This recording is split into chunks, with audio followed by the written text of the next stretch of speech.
We often picture the Council of Nicaea as this purely religious summit, right? Deep theological debates. But what if the real driver was something else, like holding a fracturing Roman Empire together? That's definitely the angle these sources you shared push us towards. Yeah, we're talking early 4th century. The empire's unstable. There's theological chaos, a divided population.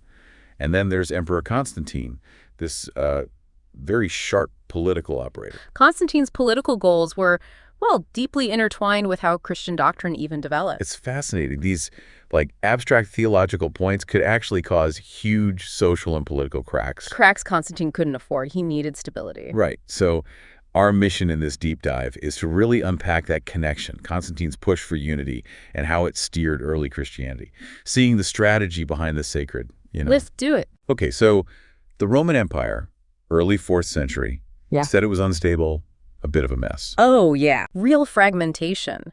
Politically, you had different factions vying for power. And then layered on top, this significant theological discord, splitting communities along religious lines. It was volatile. And Constantine, ambitious guy, he sees this chaos and thinks. Opportunity, that's the word the source uses. He was shrewd. He saw the landscape and looked for advantages. And Christianity fits in how? It wasn't the state religion yet, but it was growing, right? It was a significant and growing force, yeah. Especially to marginalized groups, slaves, the poor, women. It offered community, hope. Belonging. Exactly. But crucially, it wasn't monolithic. It was internally divided. Which gets us to the Arian Controversy. Sounds pretty major. What was the core issue? Fundamentally, it was about the nature of Jesus Christ. Was he divine in the same way God the Father was, co-eternal? Or was he, as Arius argued, the first and greatest of God's creations, but still a created being, and therefore subordinate to the Father? Wow, okay. So not a minor point of difference. Not at all. You had figures like Alexander of Alexandria,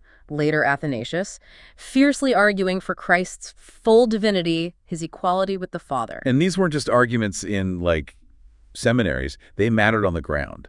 Absolutely. These different views created factions, real divisions within cities and regions. And these factions could easily map onto political loyalties. For an emperor trying to glue the empire together, that's a nightmare. Okay, enter Constantine. Now, the story usually goes, big conversion experience, right? Vision of the cross, all that. The traditional narrative, yes. But the Edict of Milan in 313, legalizing Christianity, our source hints it might have been more pragmatic. Legalizing Christianity was smart politics. This was a large, growing demographic. And maybe not always aligned with previous emperors. Right. Ending persecution, granting legal status. It was a way to potentially win their support, to bring this significant group into his corner. It looks like a calculated move to consolidate power. So his personal faith aside, maybe the primary driver was political necessity? His main focus was consolidating his rule.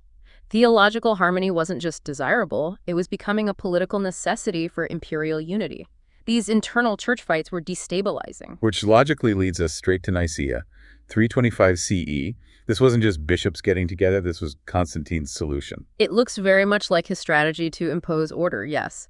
He convened it specifically because the Arian dispute was getting out of hand. And he chose Nicaea. Any significance there? Strategically located, accessible, and summoning over 300 bishops that sends a message. This was important business. And he didn't just send invites, he was there. Right in the thick of it. Not as the theologian deciding fine points, but as a mediator, an overseer. His goal being? Unity, an agreement, a resolution that would quiet the discord and strengthen the empire. He saw the power of a unified religious front. Okay, so back to the debate itself at Nicaea. Arius, Christ created, subordinate. Alexander Athanasius, Christ fully divine, co-equal. How did this play out politically at the council? Well, you had these opposing theological camps, but as we said, they often represented or were supported by different regional factions or even political figures. Constantine needed an outcome. And he pushed for one side. He ultimately threw his weight behind the anti-Arian position. The condemnation of Arianism and the formulation of the Nicene Creed, affirming Christ's divinity, consubstantial with the Father. That was the key term, right? Homoousios. Exactly. That was a political victory as much as a theological one. It defined the correct belief backed by imperial power. So the creed wasn't just about faith. It was about drawing lines, marginalizing dissent. Precisely. It aimed to enforce conformity. If you didn't sign on, you were out. It was a tool to create a more unified, controllable church aligned with imperial interests. And by presiding, Constantine basically claimed ultimate authority over the church, didn't he? Blurring church and state lines significantly. Absolutely. That's a crucial point in the sources. He positioned himself as the arbiter of religious truth, effectively. This set a powerful precedent for imperial Christianity, this entanglement of religious and state power. But unity wasn't achieved overnight, or maybe ever. What happened to those who still disagreed after Nicaea? Well, the Nicene Creed became the official standard, but it also created the category of heretic in a newly powerful way. Meaning those who held onto Arian views or other dissenting ideas faced real consequences: exile, condemnation. Arius himself was exiled. The unity Constantine wanted was enforced, at least officially, by suppressing other voices. It built a hierarchy, didn't it? A church structure mirroring imperial power. Very much so. More centralized, more aligned with the state. But then, didn't Constantine himself kind of waver on Arius later? I read he lied him back. Yes, his pragmatism continued. Arianism remained popular, especially in the East. So alienating a huge chunk of the empire wasn't good politics either. Exactly. So later in his reign, he seemed to soften his stance, allowed Arius back from exile, even pressured for his reinstatement.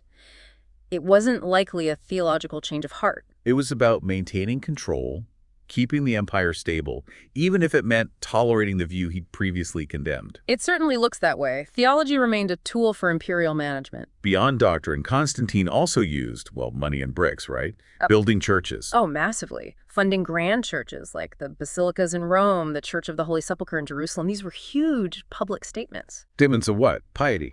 Piety, yes, but also imperial power and patronage, visually linking his authority to this increasingly important faith, making Christianity visible, prestigious. And what about the pagan stuff? He kept the title Pontifex Maximus, chief priest of the old Roman religion.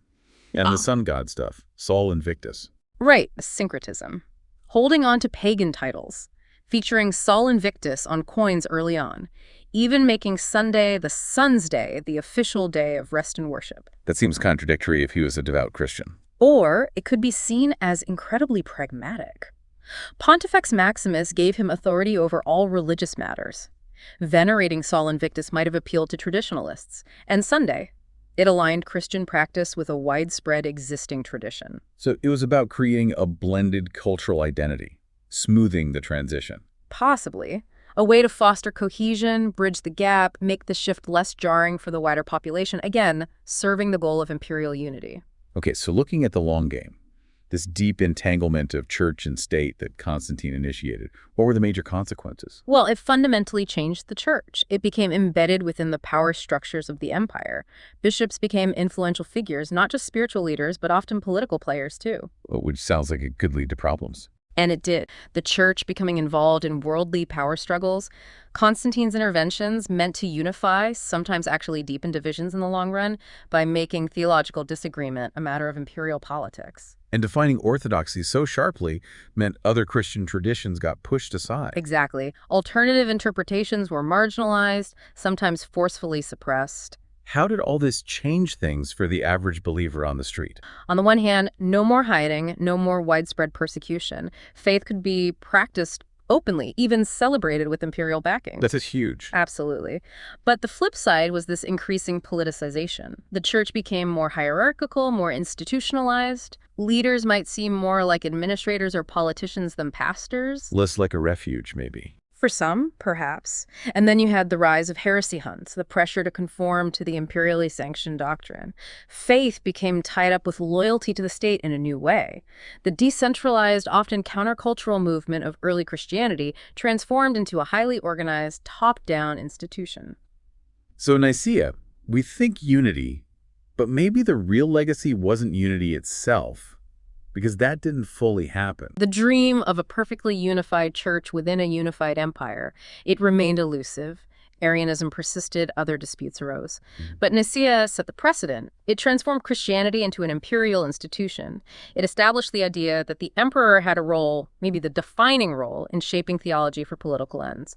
Religious disputes were now state matters. Dissent wasn't just heresy, it was potentially treason. And this continued after Constantine. other emperors kept meddling. Oh, definitely. The fact that Arianism actually came back into imperial favor under successors like Constantius II shows just how much orthodoxy could depend on who was emperor. So the church structure starts mimicking the Roman bureaucracy. Yes, becoming a tool for consolidating power, enforcing conformity, suppressing dissent across the empire. Did this damage the church's credibility, its integrity? When church leaders are caught up in court politics, when wealth and power seem paramount, when persecuting fellow Christians becomes policy, it erodes spiritual authority. And then Theodosius comes along later in the century. Right, late 4th century. The First Council of Constantinople in 381 reaffirms Nicaea, and Theodosius makes Nicene Christianity the official state religion. No more ambiguity. Which sounds like the final step in that political process. It was the culmination, from tolerated to favored to mandated, enforced conformity, a completely political act solidifying the church's role within the imperial structure. So looking at the really big picture, the fall of Rome, did this politicized Christianity play a role? How did it shape what came next? The rigid dogma and hierarchy replaced some of the earlier inclusivity. The church, once a force against imperial power, became deeply tied to it. Some argue these internal religious conflicts, exacerbated by political meddling, added to the stresses the empire faced. But it also survived the empire's fall in the West, didn't it? It did, and that's maybe the ultimate irony or consequence of Constantine's strategy.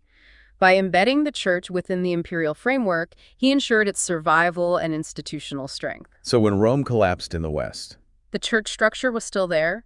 Bishops often stepped into leadership roles. It became a major institution of continuity, preserving literacy, law, administration. Its doctrines, hammered out in councils like Nicaea, influenced the laws of the new kingdoms. So Nicaea's legacy isn't just theological, it's structural, political. It shaped Europe. Absolutely. It established the church as an institution intertwined with power, a model that dominated for centuries. Think of the immense wealth and political influence of the medieval church. Bishops as feudal lords, the very idea of Christendom. And later conflicts. The Great Schism between East and West. The Reformation. You can trace roots back. The East-West split certainly had political and cultural dimensions alongside the theological ones, echoing some of the Nicene-era dynamics.